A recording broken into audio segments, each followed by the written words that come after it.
Hey, it's a blind man handyman, and some people have been asking me how do I sharpen cutters and exactly how some of this stuff works, how I'm able to do this. Okay, I've made a video on it, I thought, but maybe I don't have a video out there. My videos are kind of mixed up, I'm told. So this is my lathe, and this is the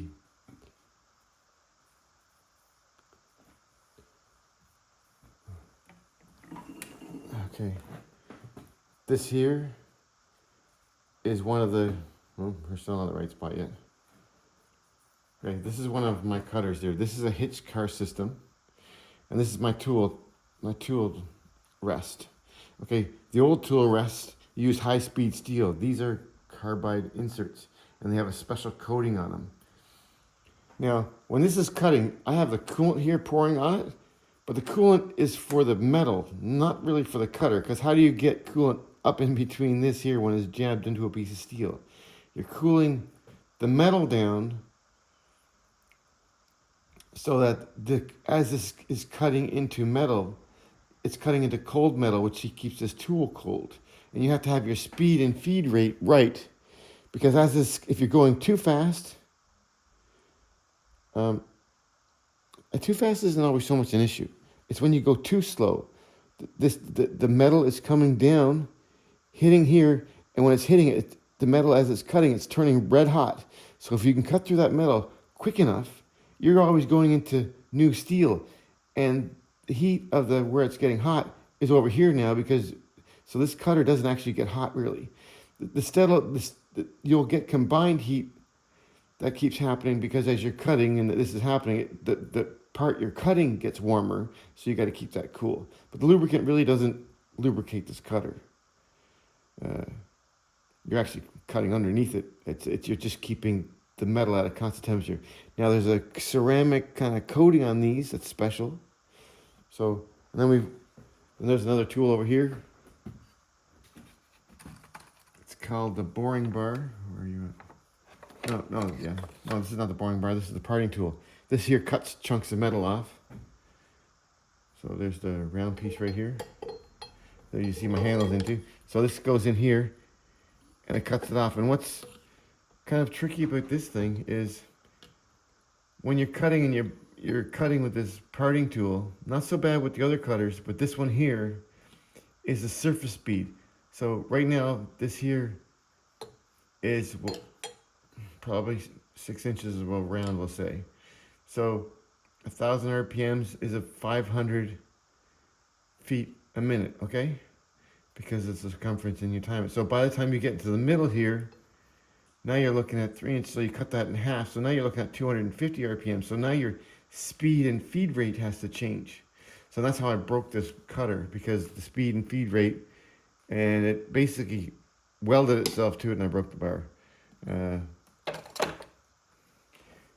Sometimes I say I did it. Sometimes it's a combination of me showing somebody, but them not understanding, and shit happens. So, and I understand it's kind of, so I'll explain the speed rate. So this chuck is going at a certain RPM. This handle here is going at another RPM, but this doesn't have variable speed like an electronic machine. So as this is turning, it's the same speed rate as going. So I flip this on manual, then I can manually feed it in. And that's the part that I tried to explain is, so we can power feed in so far, then we have to pop it out of gear here, which is this one. Pop it out of gear, and then we have to finish and slow the handle down because our speed and feed rate changes. And then another thing that's complicating is the speed and feed rate on the cutter is that cutter requires you to be cutting about 2 to 4 thou of material. If you cut less than that, it can't bite into it, so it rubs. So what happens when you rub? You get lots of friction. So then you dull and mess the cutter up, or you melt it. So you have to really feel it. You gotta know you take it and you're feeling it as you're going along, feeling the speed. So and as it's getting closer to the center, you have to go slower, and not to be taking too much material because of the machine isn't going. You don't have the surface speed. So not so much when you're cutting like the surface of something. It's not so bad when you're using the parting tool on the surface. it's and this surface too, like this surface, so that'll be a constant. But when you're facing something off, that does make a difference when you get really down in. But you're not going to have the same problem when you're parting because you have such heat going on when you're trying to part a piece of metal off. So these are all the different inserts I have here. And they're quite expensive. Like I could use tool steel, but I've tried sharpening tool steel, and they don't last as long. So you can't get the constant and reliable sizing that you'd want. For me as blind, I can't. So these here stay within the tolerance the tolerance of what things are. So this is a cutter here. So and you can see this cutter, and this cutter can be used 4 times. It's got 1, 2, 3, 4. Now you take high-speed steel. Sure, you can keep resharpening the tool steel. This is a 4-time use, but I can probably cut half a pickup load with this, where I'd have to keep sharpening the tool steel 100 times, and that's a lot of time. When I could cut a truckload, maybe even with 1 cutter, because there's another variable too. In the newer CNC machines, and if you're good at this, there's actually a wear calculation on this. So if every 5,000 feet of material cut, this here wears down 1/10 of a thou. So then you have to take that into account for your sizing. So in a CNC machine, you can write that in the code. You write it in the code saying, okay, the tool is wearing, so we're going to keep adjusting. So every 1,000 feet of turning, we're going to make an adjustment where it's going to take 1/10 of a thou more of a cut. So it's going to be always calculating. And it's written on the back of these, actually. There's all kinds of information that's really cool on the back of these cutters. It'll tell you that the metal it's best to cut at. It'll tell you the speed and feed rate, which you ideally to run at, and it's all on the stickers on the back. So I'm using a manual machine, but it basically tells you the optimal running speeds. So I have this here. These are my cutters. I got one that's damaged here. I'll show it to you. I got to get a new. This is like there's a post that goes here, and then the cutter goes on top. I'll show you what it looks like if it was fine. So far I'm doing okay. This is a boring bar, and it takes inserts. I just used it there the other day. I'll probably put that video up if I can. And this is what it looks like intact. So I have a left and a right of these. These are for getting into difficult spots. See how it's got the insert piece on the bottom, and then it's got the insert. So on this one here, this is the piece, and the insert is broken, and the tool rest piece is broken. But I'm doing okay with it. If I get into somewhere where I'm stuck, I just take the pieces out of this one and switch it over here. So that part I'm not too worried about right now. I'd like to fix this stuff, but I don't do enough of it. I'm not making any money with it, so that's one thing. It's my hobby that I really like to do, but because I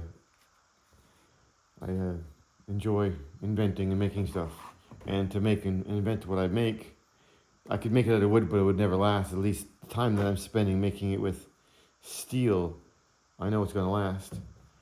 So and then there's the tools that I use. I use like little squares. That's not one of the things. But I use all the kinds. This here is for finding angles and stuff. Or if I have to sharpen a cutter, use this for doing angles. There's lots of little things in here. Just there's a little square. These are all precision squares and stuff. So then I'll use feeler gauges. So if I want to find something that's square, I'll put this here, and then I'll check it with a feeler gauge to feel how much gap is in between. And then I guess a lot of that stuff is just from experience. Sometimes I don't even need to use the numbers, honestly. I can just tell by feel how much it's out, or if it's out at all, right? Sometimes I'm just checking it for tolerances that it's clear. There's a couple more tool holders in here. So I have another one of these ones that's in there. This is a heavier one. So this here tool holder, I think the minimal cut for this one is like 3 thou, could be 2, but 3 thou. But you can also 3 thou to like 6 thou, and it can cut up to like a ½ inch at a time. So this is a real hogger one, and it cuts 6 sides. Now the long pointy one over here that I've got damaged, I think I can cut with this one that I showed you here. I think I can cut like a minimal of 1 thou. Now that's the difference when you're getting really close to something, and say you get close to a cut and you're like 1 thou out. You got 2 options. You can run it with sandpaper, or you can throw that cutter on it. Because if I try to throw the cutter that I just showed you here on it,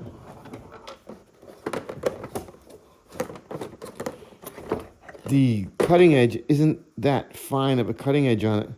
So it's not going to cut, it's just going to rub and cause heat. So I think I have some of these that are sharper and some of them are blunter. It depends how much you want to hog off. Yeah, so what you do is you try to get down to I try to get down to where there's 20 thou or so left, or 10 thou, and then I'll make a little cut onto it and say, okay, there I'm close. So with high-speed steel, what you would do is you would get down close to it, and then you'd take your final cut, 5 thou or 5 thou, somewhere around there, or 10 thou, because it's a little bit of steel. It's not going to heat up your high-speed cutter. But with this here, I can take my measurement, and I could be 150, 200 thou, like a quarter of an inch away. That's 250 thou, and I could put it on the number, and I can cut all that off and be right to the number. Because these tools are designed for that, where with the high-speed steel, you couldn't do it. It wouldn't be able to hack the heat, right? But these can hack the heat, no problem. And the more speed, the happier they'll be. The happier we'll be, the more speed we go. Happy, happy. So let me show you, there's other cutters over here. So this is the milling machine. This is an end mill here. This is really sharp. That's cobalt. So it's not even high-speed steel. It's a percentage of cobalt. Just gonna move it down a little bit.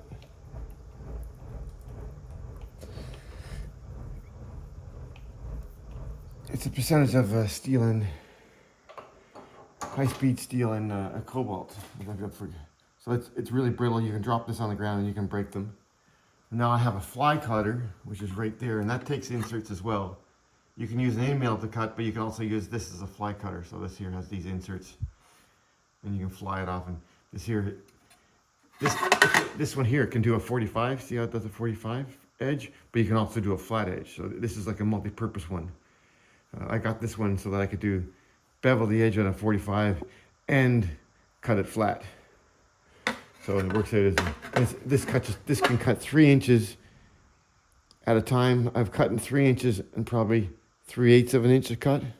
And if it's aluminum, then I've taken like a whole ½ inch of material all at once. It depends. The only thing that's going to happen, like, it won't really hurt the cutter. What's going to happen is if I work this machine too hard, I'll burn the belt up top.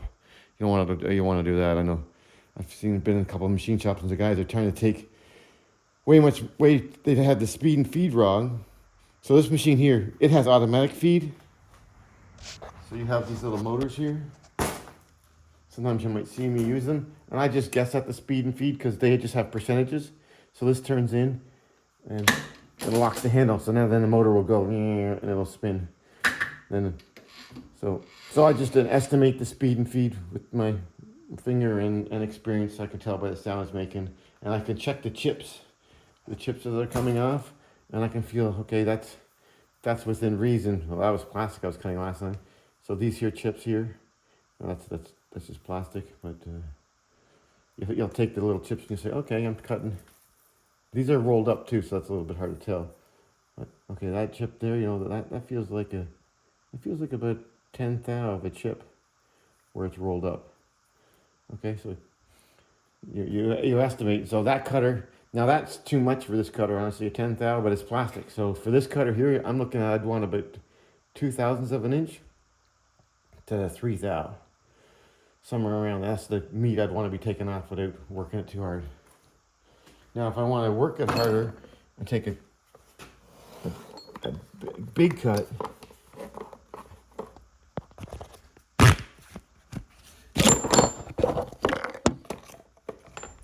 then you use these ones here. It'll cause less vibration, and these are roughing end mills. I've been in a bunch of machine shops around, and some of these don't even use these here, but this is the way to go. You want to rough it out with this, then you want to use the finishing end mill after. These are the way to go, because you can hog a lot of metal out. You don't have these big long shavings. This just comes out as like little. It almost looks like sand. It's kind of interesting.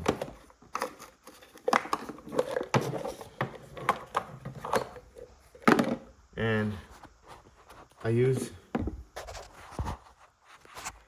my tools. I know you have to know your tools. So let me show you my tools here. Oopsie, jeez. I'm just with one hand. So you know your tools. I use my tools as measuring guides. See this tool here? This is a 1, 2, 3 block. So sometimes I might put a piece of paper here because I know paper is a 2 thou. I'll put the block there and I want to cut 2 inches.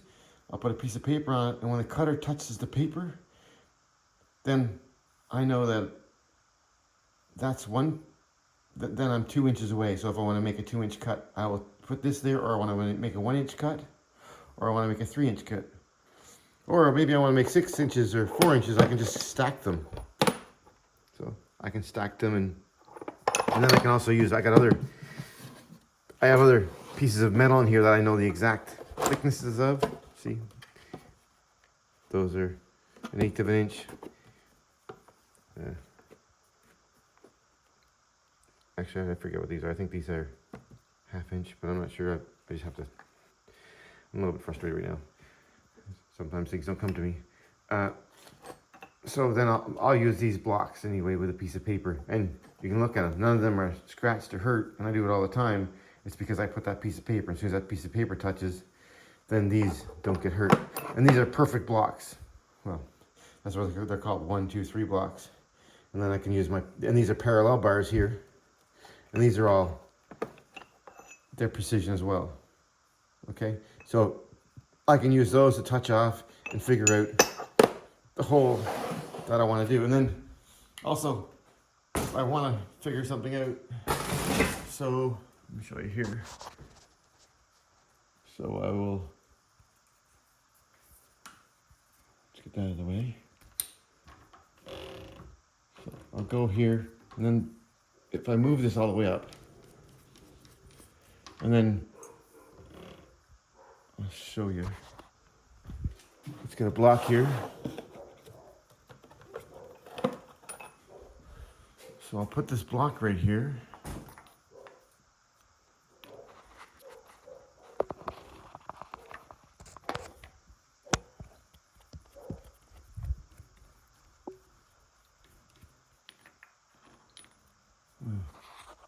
Maybe 2 inches.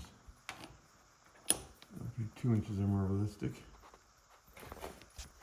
So I'll pull this down. So now I've got this 2-inch block here. So I'll bring my cutter here down to the surface over here. I'll bring it over. And then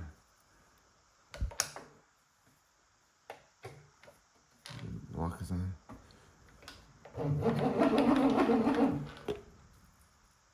Then I'll bring it down, bring this up the table.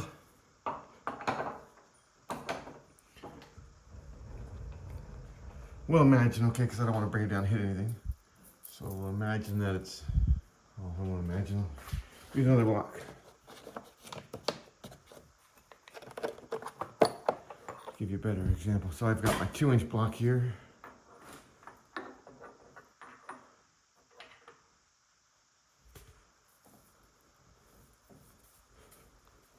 Now remember, I can't see a thing. So that's touching. So let's bring this down a bit.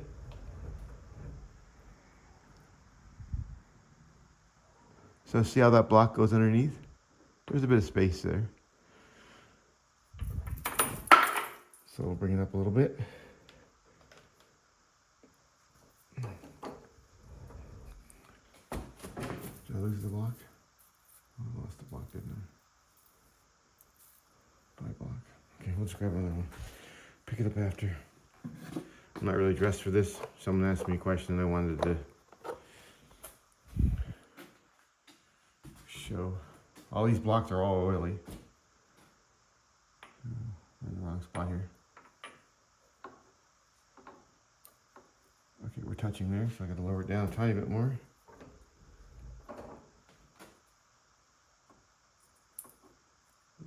More. Must have been really close. So as you can see, I'm sliding underneath that block. Okay, so now I want to drill a 2-inch hole. So I've got this block up here, put in, pull that block out, unlock my lock here. Now I know I can drill 2 inches. This is going to go down and I won't bottom it. There'll be a piece of paper that I could put between that.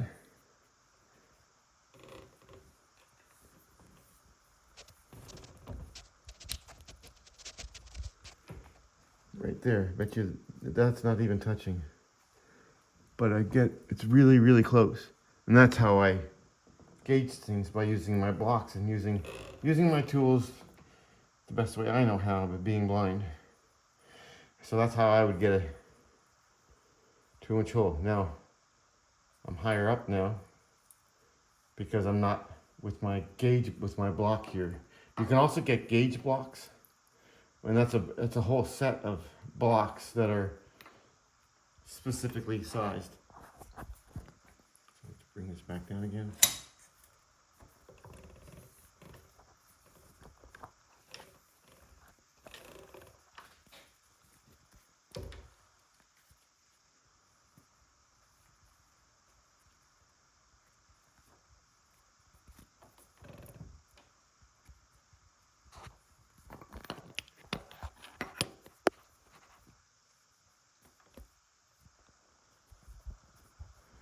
So now I'm back here, and I'm going to put this block underneath. It should just slide underneath. Oh, that's a little higher more than I wanted, but I don't want to hit that cutter because I can knock. Normally I'd be using a piece of paper. And these are super sharp. So I didn't want to bump into prematurely, but I'm just getting you the drift so you can see my space here. And when I take the block out and I take the cutter out of here, I'm gonna have the same space I just had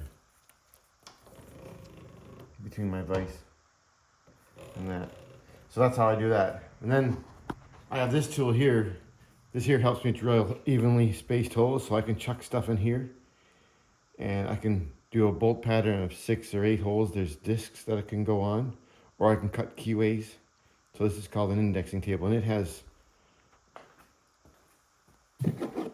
cartridge pieces that go into the bottom of it. These are the pieces here, so they go in, and then it's got stops. And this is if you're going to be doing mass production. And then you also have there's a wheel on the bottom here, and you could be as precise as you want. If you wanted, you could have I think it's like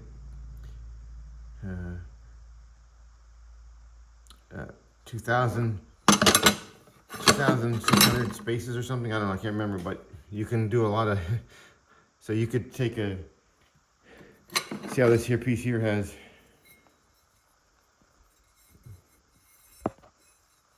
so it has 4 spaces. Well, with using the other piece with all the little holes in it, I could make it so that I could cut this in here to like 2,600 little spaces, and it'd be actually precise. Or drill 2,600 holes or something like that. And these are different tabletops that go onto it. So I do another thing that I use, which I have gotten actually from a guy. He was his dad's tools. So I got them for really good deals. As these here. A lot of them, you see these in woodworking, like for doing using a lathe on woodworking. So they use a lot of these for checking for size, and stuff like that, but I use them for this as well. So you got inside ones and outside ones, and I got a whole bunch of them, which really help me get close. Then I use the vernier calipers. So sometimes I might get a bunch of stuff that's really get it close, and then I'll get someone after to come and give me a hand and use my vernier calipers to get it right on accurate. Or micrometer, depends on how accurate it has to be.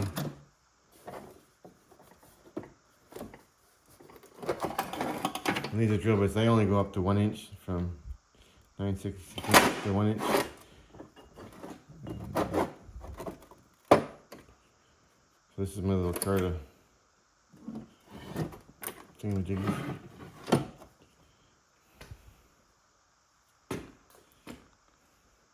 When I thought of when I got this stuff, I should have probably got a smaller machine, but I wanted something that I was very familiar to use, so I can use this just like as if I can see. Well, I tried another machine which was smaller, and it didn't have this foot brake. And the machine I used mostly had a foot brake on it, and I really found that very comfortable. And the guards. Some of the smaller machines I used didn't have these guards, and I kept hitting. I had a cheaper machine. I kept hitting my hands on the vise and stuff, and I really didn't feel comfortable. So yeah, it cost me more money, but I still have my hands, thank goodness, and this has been more comfortable for me to use. So I can hit that foot brake with it, because you know, this machine is spinning away, and I can hit this foot brake safely. I don't have to be jabbing for a stop button. Now this stop button is in a good spot. The other lathe that I had, the stop button was right here by the vise. So I'm trying to find the stop button, it's right by the chuck, and the machine was way smaller. So I like this machine. I'll never use its potential, but maybe I will, hopefully. But I almost used the whole length of it a couple of times. But and I have a 4-jaw joist I can put in here. This is a 3-jaw joist. 3-jaw joist. 3-jaw chuck. Sorry. And then this is another thing that I could really use some more of. I seen one time they're up in Fort McMurray. They had a skid load of these for like $1,000 for sale. See these drill bits? See, they switch over right now, like up in Fort McMurray and stuff. Drill bits don't look like drill bits anymore. Drill bits are not like this at all. Drill bits are a piece of shaft with fly cutters on them. So the inserts that I was showing you over here, you got drill bits that use these inserts and can drill at crazy speeds and cut longer and be more precise. So you have to change these inserts. And you also have drill bits for bigger holes that you can set to be whatever hole you want it to be. So you'll have a bar, like almost like this boring bar that you see here. Where's the boring bar? So this boring bar right there. So you'll have an adjustable bar that will do from, from 1 inch to 1/4 inch. And then you'll have a 1/4 inch to 1/2 inch. And then the next jump might be from 1/2 inch to 2 inch. And then it'll be, 2 inch to 3 inch. It jumps exponentially. So not when it's for those sizes, usually like it'll be 2 inch to 2.5. Then maybe from 2.5 to 3, and then you might go from 3 to 4, then 4 to 5. Then it jumps way bigger because the machine is solid enough, and then it can take the speed and feed without vibration. Vibration is your killer. As soon as this stuff starts vibrating, these cutters disintegrate. You can't have any vibration. That's a bushing I was just made there recently. I need to make it like, oh man, tell me this is upside down. Oh, it's not, thank goodness. So that's how I do the machining. And also, I wanted to show you, so this here, see this piece here? One full revolution of this is a 1/4 inch of cut. So I use this magnet, right? So if I have a 1 inch piece of steel, I want to make it 3/4 of an inch, I just touch off on the steel, so it just touches. Then I just turn this one whole revolution, but I don't turn it all at once. I'll usually do it in 4 cuts. So I'll cut it here, cut here, and I'll do my last cut, and then boom, now I got a 3/4 inch shaft from a 1 inch shaft. So you need to know what this stuff can do, and I'll show you what, also with the milling machine, there's something interesting that I can show you. It is, let's see this.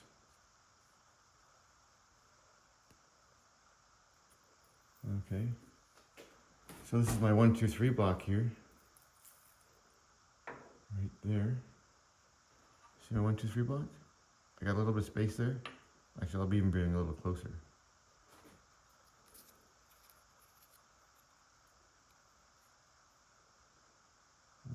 What am I doing here? I'm trying to figure out what I'm doing.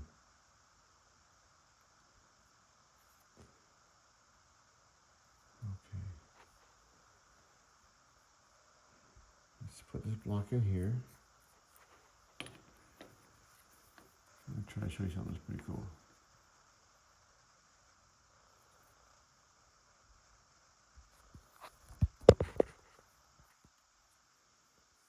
I'll lock it.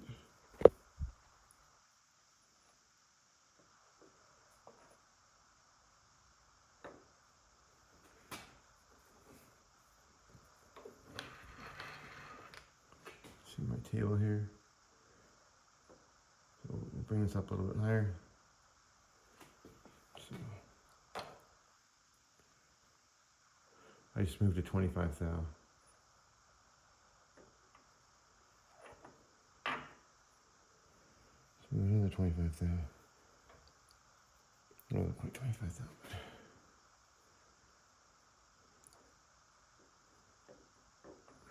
A little more.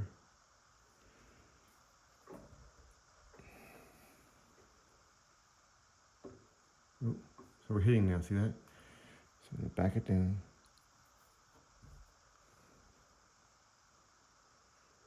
Okay, see that? I'm sliding underneath it. Just like that. So I'm gonna pop the handle there. Yeah, we're gonna put it right there actually. So the handle's there, and you can see this here. And there's barely any space here. So now I'm gonna flip it down. I'm gonna bring this down without looking because I can't see. And how I know that I'm gonna be accurate is this handle moves this. Every revolution is 100 thou. There's a thousandth thous in an inch. So 10 revolutions of this should bring me to the equivalent of this right there. So that amount of space. See a little bit of space there. Give myself a little leeway here because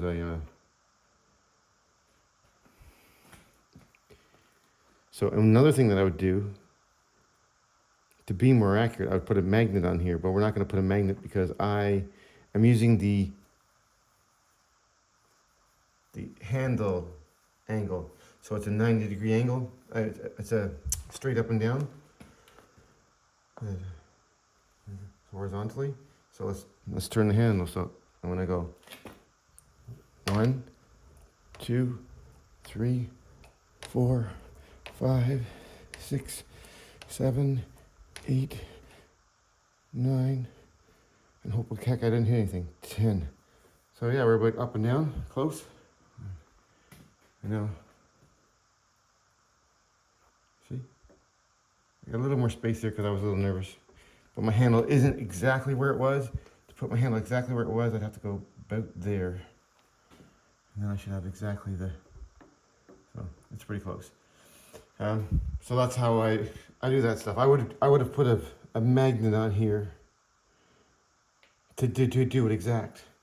Now, the interesting thing too with this, you see my other handles here? These handles are opposite. These are a little bit different. There's also these handles.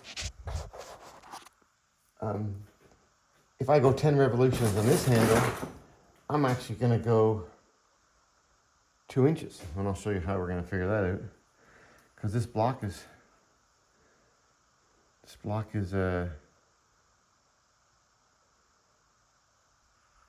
2 inches, so we'll put that block right there. We're gonna just use your imagination station here. So, right there. So I'm going to turn this handle so that this, when I'm done, this edge where you see it now is going to be over on this edge over here, okay? So, you look at my handle here. So right now, first I'm checking for backlash. So it's backlash. Okay, I brought it to, so now I'm going to memorize that angle with my muscle memory. The muscles. And then we're going to go 10 times and we're going to move the length of that block. Check it out. 1, 2, 3, 4, 5, 6, 7, 8, 9, 10. Right up there. So if you look at now, my block should be at the edge of my cutter right there. Where's my block? I went the wrong way. Shit, oops. But first I gotta go the wrong way. So this will even test me now. Now I gotta go backlash. We're gonna go 20. So here's my backlash. I just took the backlash out, so we're gonna go 20. Just being blind, silly. 1, 2, 3, 4, 5, 6, 7, 8, 9, 10, 11, 12, 13, 14, 15, 16, 17, 18, 19, 20. Right about there. Now we should be where I'm supposed to be the first time. See, look at that. I'm really close to the edge, but I didn't use a feeler gauge or anything to check it out, see? So I moved it 4 inches, then I brought it back using the backlash and all that kind of stuff. So now I'll bring it back to the edge of that. You can watch it. So I'm going to take the backlash out again. This is the part where it doesn't move. The table doesn't move in this part. That's just thread backlash. So here we go. I'm going to go back and just put it right where it was again. 1, 2, 3, 4, 5, 6, 7, 8, 9, 10, and we should be right where we started off again. Okay, so that's how I do what I do. So if I want to do 1/4 of an inch, well, that was 2 inches. So I want to do, well, so we're going to move back, and we're going to move back an inch, so half that block. So we're going to take the backlash out. Now we're going to go, no, that's, yeah. So we only need to go 10. That'd be 1 inch. Oh, did I do that right? No, 10 would be wrong. We want to go 5, so 505. So this is where it gets a little bit different. So we're going to go 1, 2,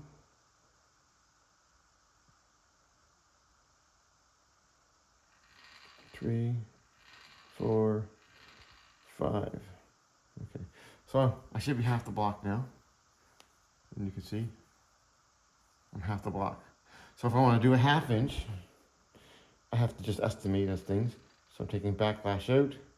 So I'll go 1, 2, that's 400 thou. Then I want to do 1/2 a revolution there. So I should have a 1/2 inch left of material there to do. So it's lots of counting. And then I want to do 1/4 inch would be 150. I think I have done that wrong. I might have done it right. So yeah, I think I went 50. I went 50 too far. So yeah, so it should be there, I believe, and that should be a 1/4 inch left of the block. Now I'm rushing because I'm talking to you and showing examples, but that's just how the blind man gets his job done and what I want to build, and it can be very accurate, and in some ways more accurate than other people because they're using a measuring tool. I'm using a piece of paper and I'm using precise blocks and touching off. So a piece of paper is 2 thou. Then I'll make an adjustment on my machine here. If I want to be super accurate, I'll make an adjustment on this, lock it in. See, I've got a magnet here. So I'll lock it in, set where it's at, and then I'll loosen this off, tiny bit, move my estimated 2 thou, lock it back in, and I'll use my magnets to figure where I'm going. So there's my little magnet. I gotta stick the magnets here because it gets caught down here. So they have to be, and then the biggest trick to this stuff is your backlash. If you don't know, if you can't feel your back, some people can't feel it. So they don't know when the table is going to start moving. So here's the table. So rule of thumb on these, usually the backlash is half a revolution. But as a machine, this machine's old, so it gets, you're getting the wear, okay?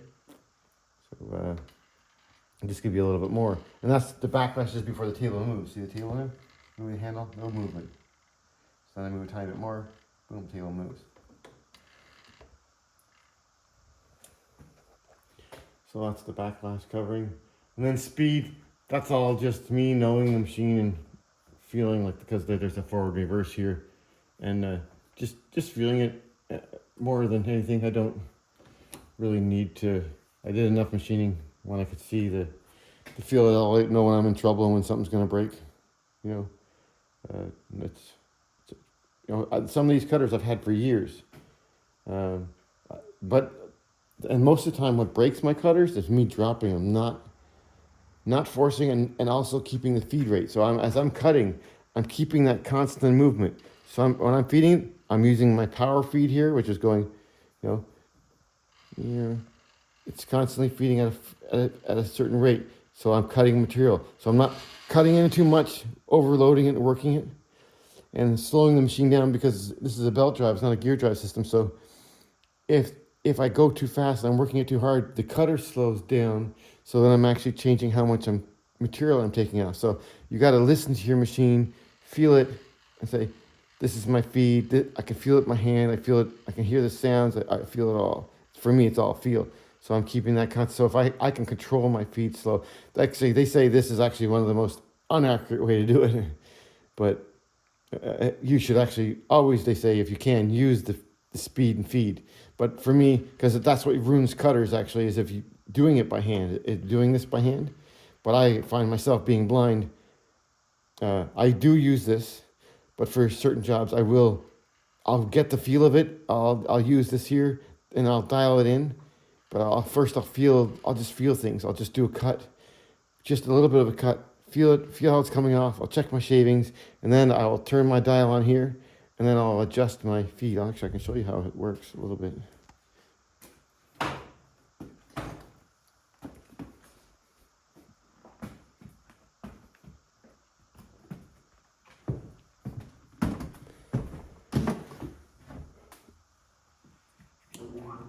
Okay, I just turned the phase inverter on, because this runs on 575 volts, 3-phase, and that runs on 220, 3-phase.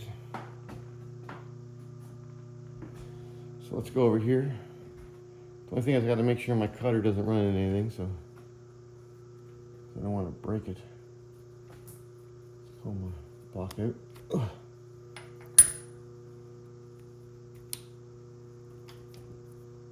Let's bring that up out of the way. We're not out of the way there, are we?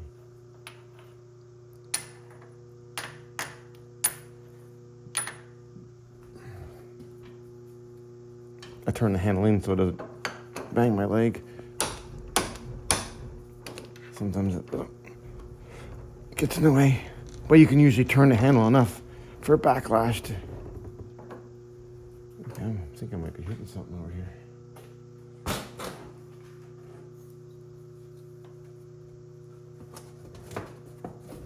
Okay, we're okay. So let me show you the speed and feed. Just want to check this for. Okay, here's my machine. Okay, we're good here. So right now I'm going to move the table back a bit, just because I can, because it's way out front. So here's it. Let's put our handle back where it was. We've got a handle. Here it is right there. Here she's going. So I can slow her down.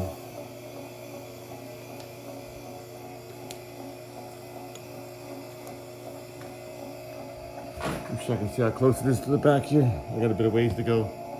So she's creeping along. Table's moving back. So the table moves, your work is moving, this cutter stays still. You can move the whole cutter machine by moving. See, there's dials, there's numbers on this here. This here piece here. Better watch this here. Okay, so You can pivot the head. I've been in machine shops where they don't want you to even touch this head. It's all set up, they say. But I check my machine and I turn my own head. It's my work. So you check this here, there's a dial here. So you want to check it on 0. But I don't trust this either. It's only a rough accurate. You got to use digital dial gauges and everything. And then you can check your pivot as here. See how there's a pivot on your machine here? So this here moves. I'm trying to see if you can show over. Yeah, see there's this here angle here. So you can move the head up and you move the head down. And you can also turn the head side to side. Okay? Then you can also move the whole machine here. There's another number gauge. Where is it at? Brucey. So yeah, you can also see this here big thing here. This has slides on it. So if we're doing big plates of steel, you can slide this whole thing right out. It comes out farther. And then you can pivot. You loosen these bolts here. Then you can pivot this whole head. It doesn't have to be here. You can work on a piece of machinery on the floor behind it. You don't have to work off this table. I've worked off of a forklift or a welding table because I needed to bore a hole, or on a big loader came in, I need to bore a pinhole in it. I bring the loader into the shop, put it there, and then I can move this head, move the handle, and so I can bore a hole right through where the pin has to go on the machine, all off by moving this. This is all like a big transformer. As long as you can move this and move your work, because this will spin right around in a circle. You can actually even go up too. You could use this right upside down, and if you had to do something up above you, no problem. It's only your limitation is your imagination. If you can imagine it, you can do it. I wouldn't care if you wanted to put a hole on top of a building. You lift that up on top of a building, and I'll go put a hole exactly where you want it, or cut a groove or whatever, or it doesn't matter. Just as long as we can move that machine and mount it securely. By its weight, you can hang it upside down. There's bolts. You could bolt this thing upside down. You can put it sideways. And none of that matters. All that matters is that you have the imagination to get the job done. You can get these in bigger machines. I've operated a machine where I had to go up 3 steps to get on top of it, and the cutter head, I think it was 16 inches, and it holds like 24 cutters. So it had a big monster head. It made shavings like nails when it would come out. So this is me adjusting my speed rate. So I'll so let's see where we're going here. So right now, if I want to get it moving somewhere, so we're gonna move it over here. I also have limit switches on here too. See right here. Where are we at? Right there. Oh yeah, I'm almost at the limit switch now. Watch this. See, she stopped. I fixed all that. That was all broken actually. I fixed all these limit switches. So I can set those limit switches to go all the way over. Oh, it stops. There we go. There's our limit switch. So now, there's my speed. I'm moving her quick, but I'm going to slow her down. And then I'll do my hand thing. Okay, that's a bit too fast for what I'm cutting.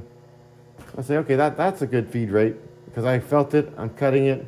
I take it down now. So now I can cut at that speed and what amount I'm taking off. That's when I was feeling it. That felt like it. And I checked my chips. That feels about between 2 and 3 thou. So and then I set my speed up here. That's another factor we got space here. So this is my other factor that I gotta so let's change the speed here.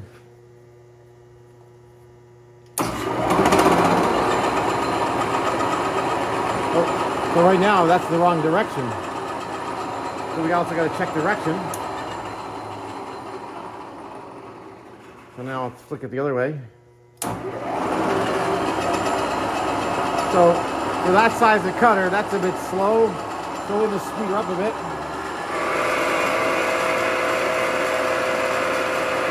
It's coming along pretty good. So let's slow her down. And then we'll shut this off. Now you see the way I did that? That was downwards to get that direction. So things change. Now when I change the gear ratio here, which is this handle lever over here, I changed the gear ratio. We're still not going to run anything, we're still creeping along. So I changed my gear ratio. Now look when I flip it down. Now my cutter is actually in the wrong speed, and it's spinning like a bat of the heck. So it's going the wrong way. And the only reason I spin that speed, see, she's spinning the wrong way, I'd end up going the wrong way. I'd be cutting that if it was a really small cutter, or I was cutting plastic or aluminum. Whoops. We bumped into something.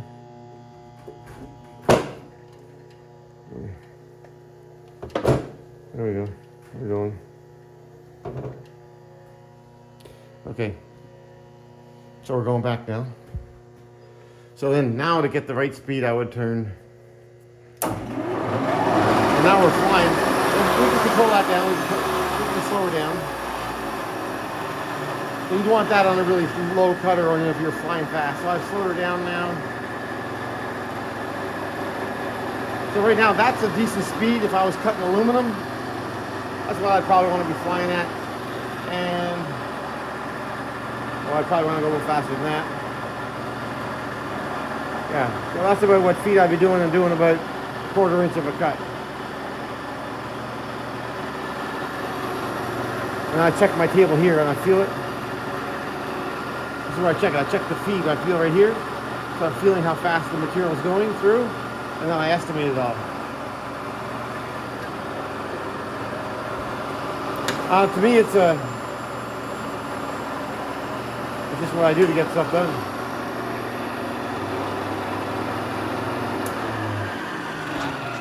So I have another part to this as well. There's a boring part of this. So you have speed and feed on his, so I can bore out like a cylinder head. So this here, you pull this knob out, and then there's another lever up here.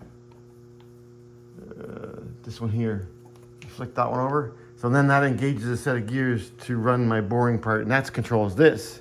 And then you need a speed and feed rate, so you can actually go down and you can drill a hole. You can drill a hole, so I can pull this arm to drill a hole like this, and drilling it like this, sure, that's the way a lot of people drill holes. But if I want my drill bit to last forever, I can set the speed and feed rate and control the chips, and then it'll just go down perfectly. And then it'll keep the threads cutting, and you won't be rubbing, and you'll cut a really good hole, and your tools will last a long time. I use this handle mostly, unless I'm boring, and that means where I'm using those cutters I showed you. And the cutters, then you wouldn't want to use this handle using the cutters, because you need a speed and feed rate when you're using the cutters. And then that'll give you an even cut as you go down. Not like a drill bit as you're just drilling a hole, but when you're using a boring tool, you're cutting the sides of the hole. You're not drilling like a drill bit from the center. You're drilling the opening bigger. Okay, that's boring. This is just drilling where you're drilling a hole. Well, actually, this is an end mill, but this is an end mill designed to drill straight down. They're special monsters again. So there's a lot of special monsters in all this stuff. And then you can run coolant, which I have here. There's coolant reservoir. You can run all this and keep it cool. There's your little squirt gun right there. Get in there, go squirty, squirty. I've made gearboxes, shafts, keyways, spindles, all kinds of different things. So that's the gist of the milling machine and what it can do. Oh, this is the machine I use to make those plastic pieces for the door. I know it's all overkill, but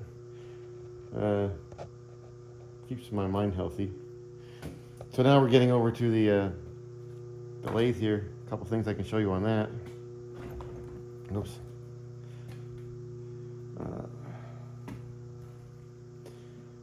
The speed and feed rate on this is not electrical, it's mechanical. So it's all on how you, that's why I see all these levers here. This here changes this changes your speed and feed rate using all these levers. And then you have a diagram up here.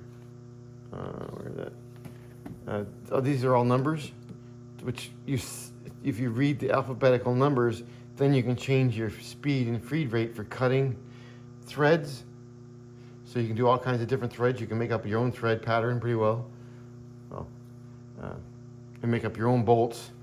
You know, it's always going to be a metric or a standard, because they're so. And this is the key to it all right here. To make all the threads, whoa, is this guy here, right here. This piece of threaded rod. It turning at different RPMs cuts all your threads. So just because you see this pattern, this here thread, you're just changing the speed of which this here turns to get all your thread pitches and patterns. So this isn't running all the time. And this is the handle you use here for cutting threads. And then you have this half nut here. This is another cool thing. See this here? This here spins, and it's on this here. And because you're not cutting the whole thread when you're cutting, so you have to watch your half nut. There's a 1 and a 2. So when you're cutting along, you're cutting this groove and this groove is staying. So if you don't re-engage properly, you'll actually cut your thread that you're cutting instead of your groove. So you got to watch your half nut and start it up every time. So if you look at my half nut, I got a groove on one side right here. So as this is spinning, there's no groove on the other side. So as this is spinning and I want to engage, I have to wait for that little dial to come over. And when I feel it get close, then I'll engage my handle. Can't show you that right now because I need 2 hands to do it. And it's kind of a trick. And then when I get close, which is estimating, a lot of estimating here. And I try to usually run the threads going outwards, not inwards, because then I have to stop it, which it's all okay. So then when you get close, you just, because this here you actually have to do by hand. And then where's it at? It's this handle here. So you're engaging the thread, you're engaging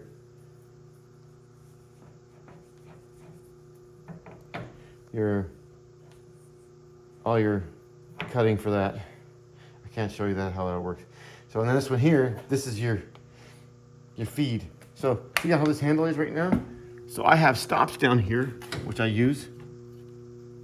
And see the stop right here? So if I pull this lever out, so I can set these stops, and you can change them too, which is really cool. See how this has got this little dial over here? So you got 4 settings. You can change this little lever here and turn it. So this is how I do stuff. So then now when it gets to this little ring here, it'll actually go over it and it won't shut the machine off. Okay? But I'll say I've got this ring and this ring. So if you look at the nut there, see how wide it is cut right there? And then over here it gets narrow, so it's higher now.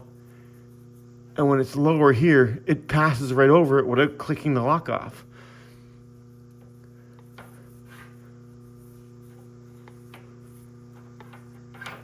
So right now, if I flick that up again,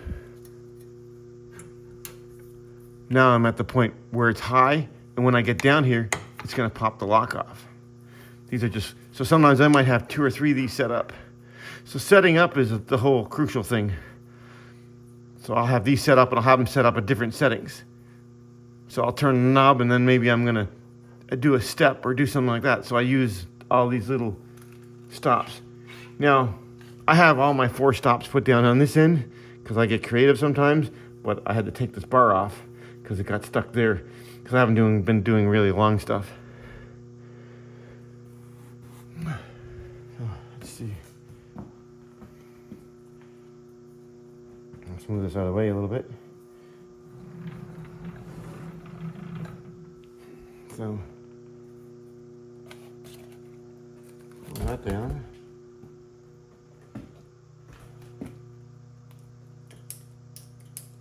Oh, we got no go-y. No go-go. See what we got going on over here. We gotta turn some power on.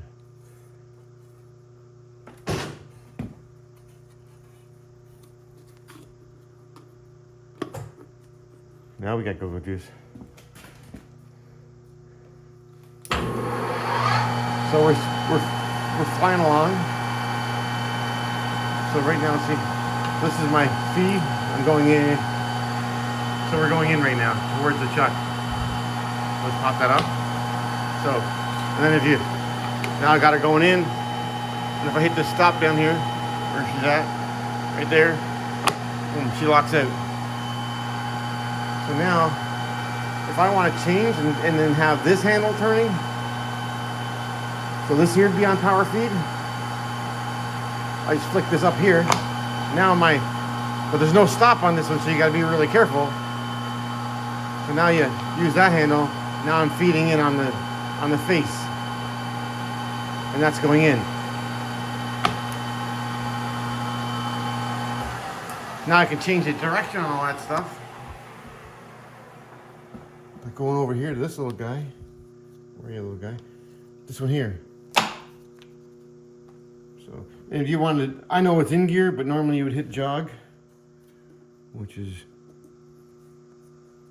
jog button right here, just to check your gear to make sure she's in. But I'm usually pretty decent with that. So now I'll hit the speed, and then now you see she's going out. She's changed, different direction. And we'll select this up. Then we'll change this here.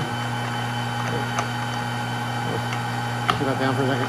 So that was in between gears a little bit. So we'll push this down. Now we're going, now the table's coming outwards.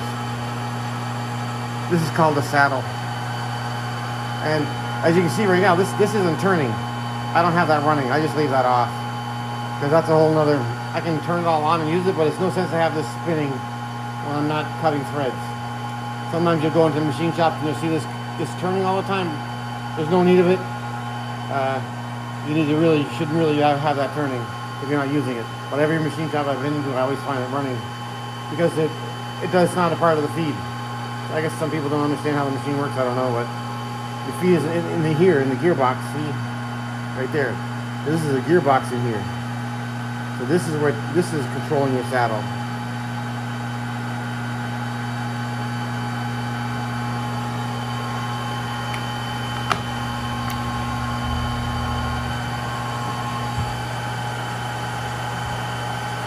And you cut angles with this one here. I have that one locked right now.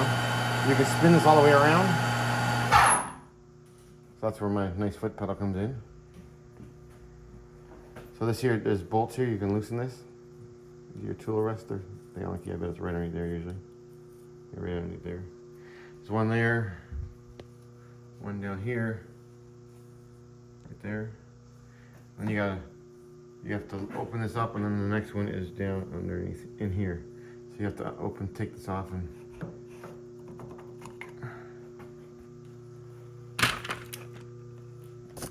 the last screw is down under here, right there. So, and then you have coolant, same as the other one, and you got a nice bright light when you're working. There's a nice bright light when you're working. And yeah, so that's how that works. And this here, oh, this is pretty cool. So when you got something that's really heavy, or you want to do some fancy stuff with it because it's heavy or whatever, so you have this here. So you actually spin it and you roll it, and then the machine, the piece of material is so big it fits through here, and then you turn these rollers out and it rolls on these rollers. So you could be working on it. So sometimes you might have to use I've had to use a crane or a forklift with a hook on it and take it and lift the machinery and the pieces of metal, like it could weigh 600 pounds, lift it up and put it on top of these machines. So this machine here, I think it weighs 6,000 pounds. Something like that, 3 tons, or it's 3,000 pounds. I don't know, I can't remember now, but I think it's 6,000 pounds. It's 3 tons. But some of these companies weren't super honest with me. So they said it was 3 tons, but I hadn't lifted this with my engine hoist. And I think maybe it's 2 tons, or maybe it's only 3,000 pounds, which is only, if it's 3,000 pounds, that's 1.5 tons. Because they said it was 3 tons, but maybe they didn't get the math right.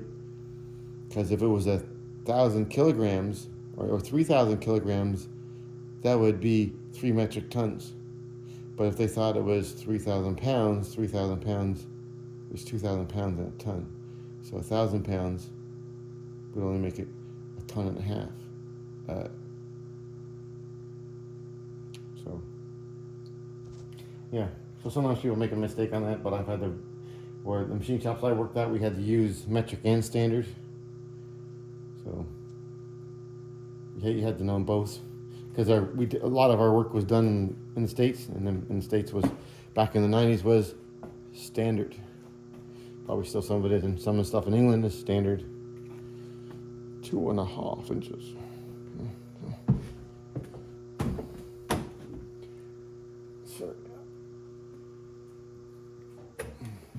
So that's how I work the stuff on the lathe. I have lots of ideas and dreams and stuff that I want to do. And let's see how it goes from here. And if you got a project out there that you want to do, or you got a machine that's broken and they say it can't be fixed, well, I'm always up for a challenge, especially if someone's willing to donate to the cause. Then if you're willing to donate to my cause, well, I can make your machine work again. No task is too daunting for me, especially if the donation meets the effort I have to put in. All right, thanks for watching The Blind Man Handyman.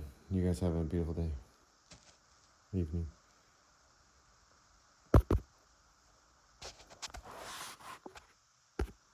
Oh, sorry, I didn't even hear that.